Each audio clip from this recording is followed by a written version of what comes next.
Most New Year's resolutions fail. So in this video, I want to talk about the science of why they fail and how to avoid that so your New Year's resolutions actually succeed. And I want to tell you about 3 of my New Year's resolutions for 2020. The first one is to stop going to news websites. I find I kill a ton of time by doing that.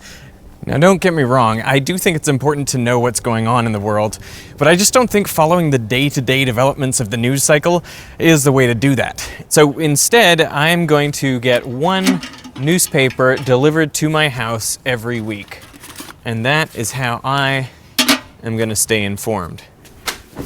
Research has shown it is more effective to make resolutions at New Year's than at any other time of the year. In fact, one study found that people who made resolutions on January 1st were 10 times as likely to stick with them 6 months later than people who made their resolutions at other times of the year. And January 1st, 2020 is the first day of a new decade, so it may be even better. Side note, those of you who want to argue that the first day of the decade is actually January 1st, 2021, while you may technically be correct because there was no year 0, we went straight from 1 BC to 1 AD, for all intents and purposes, psychologically, this January 1st is the first day of the 2020s, and that is what matters. So the technicalities, I think, are unimportant, and this argument should be put to bed. The 2020s start on Jan 1. But now, the bad news. Even a resolution made at New Year's will most likely fail, which is why gyms are packed in January, but they start to clear out by March. Well, research has found that only around 8% of people can stick with their resolutions through the end of the year. So why is this? And how do we avoid that trap? I think it all starts with a misconception. Oh no! Oh no! Oh no! Oh no! Fugat.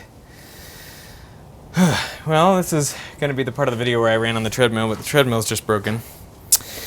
So, I think the misconception is that people think that in order to make big changes in their lives, that they have to make some sort of really big effort.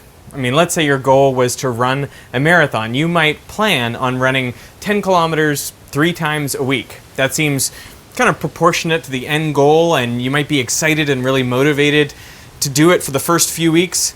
But at some point, that motivation is going to lag, and running 10K is going to seem too hard, and so you're going to sort of fall back into old habits. The misconception is thinking you need to go big, and so being overambitious with your goals and then not being able to commit and stick to them. I'm going to fix this. The truth is, you're much better off if you pick small targets that you can hit consistently. That's the idea behind James Clear's book, Atomic Habits, which is this idea that if you can get just 1% better every day at something, it will take a minimum amount of effort, but over time, the effects will compound, just like compound interest. And James Clear proposes the 2-minute rule. Pick something that you can do in just 2 minutes. So if you want to run a marathon, start by, say, running 2 minutes a day. That is something that you can't say you don't have time for. And once that habit sticks, well, then you can try to extend it into something more ambitious. The next problem with resolutions is they are too often vague. The most common resolutions that people make are to lose weight, exercise more, and to eat better. The problem is those things are so nondescript that it's hard to know if you're making progress, and it's really easy to regress into your old habits. So the science around this says you need to be specific and write down your goals. People who write down their goals are 40% more likely to achieve them. That is pretty significant just by taking that step of putting pen to paper. And I'm thinking here in this video, you should put your New Year's resolutions in the comments, because at least that is taking a step towards committing yourself to a goal for the year. My second New Year's resolution for 2020 is to write in a daily planner every day of this year. In fact, I can be more specific than that. I will write one word in this book each day.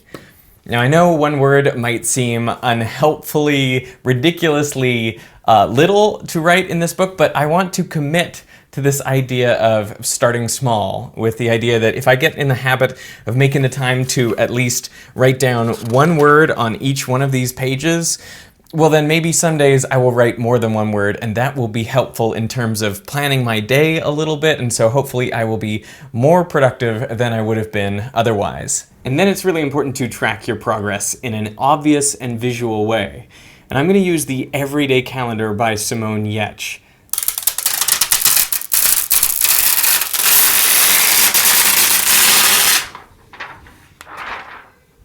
Oddly satisfying.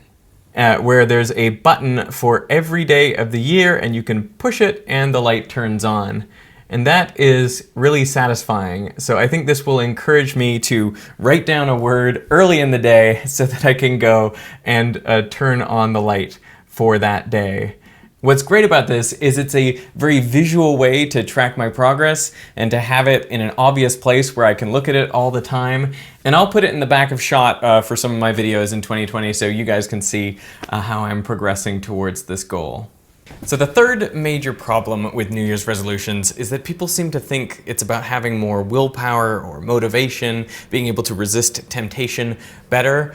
But willpower is a finite resource, and it can be depleted. There are going to be some bad days, and that is when you're going to relapse. So relying on willpower is not an effective strategy.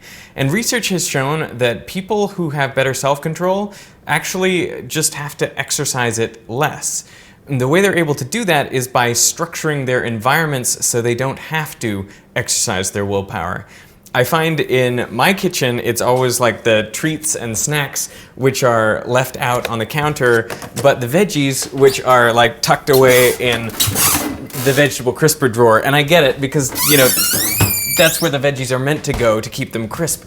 But the problem is if I don't see them, if they're not in my line of sight, I will just end up eating what's on the counter and not going digging for veggies. So we need a way of changing our environments so that we make better choices. Which brings me to my third and final New Year's resolution for 2020. I am deleting social media apps off of my phone. I'm getting rid of Instagram and Twitter. You are watching the exact moment that I do that. The reason for this is I find I just kill way too much time going into these apps. And research shows that any tiny distraction that you have during your day takes you something like 20, 25 minutes to get back into your work. And so I'm losing a lot of time to just procrastinating with these apps. So I'm getting rid of them off my phone so I don't have to use my willpower to not click them mindlessly as I normally would. And I've actually downloaded an app that will block news sites and block my social media while I'm working, because that way I don't have to restrain myself. The systems that I put in place will restrain me for me. I know a lot of this sounds a little bit CGP gray, but I think he's onto something. You don't need to follow the day-to-day movements of the news cycle, and you do not need to be scrolling social media all the time, particularly when you're trying to get useful work done. So that's how I feel. I want to optimize my 2020 by locking down all my potential distractions, not needing any willpower, and I've got some small, specific, and written down, targeted with tracking plans for 2020. So I'd love to know what you're planning for 2020 for your New Year's resolutions. What are your plans for the next decade? Hey, this episode of Veritasium is supported by viewers like you on Patreon and by Audible. You know what's an excellent habit? Listening to one audiobook every month. And as an Audible member, that's easy, because each month you get 1 credit, good for any audiobook regardless of price from Audible's huge selection. Now, a couple of the audiobooks I have on my phone are Atomic Habits by James Clear and Deep Work by Cal Newport. And I was re-listening to these books recently when I was taking my kids out for nap drives. And in fact, it was on one of these drives that I came up with my New Year's resolutions for 2020, and hence this episode. So to browse their unmatched selection of audio content, go to audible.com/Veritasium or text Veritasium to 500-500. And right now, Audible members get more than ever before. In addition to one audiobook, you get access to 2 Audible originals, plus exclusive guided fitness and meditation programs. And the book that I am listening to next is called Behave, The Biology of Humans at Our Best and Worst by Robert M. Sapolsky. It explains why we make the decisions we do in all sorts of situations, from our most altruistic to our most selfish or vengeful. And you can join me and start listening with a 30-day trial and your first audiobook plus 2 Audible originals free when you go to audible.com/Veritasium or text Veritasium, that's Veritasium, to 500 500. So I want to thank Audible for supporting me, and I want to thank you for watching.